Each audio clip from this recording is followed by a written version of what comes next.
Welcome. If you are looking for downloaded files in your Alcatel 3X 2019, for the first you have to go for your file manager, so we can find it in the tools. Then click on this file manager. If you are opening for the first time, just click on the allow.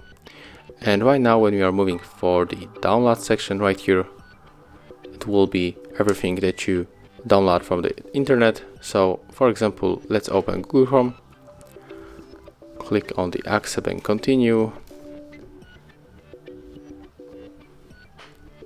Let's type here Cristiano Ronaldo and we'll download picture of Chris. So let's click, hold, tap on the download image, click on the continue, allow.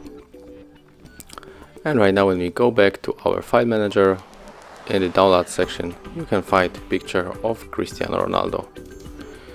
So thank you guys for watching, leave thumbs ups, comments, and of course subscribe to our channel.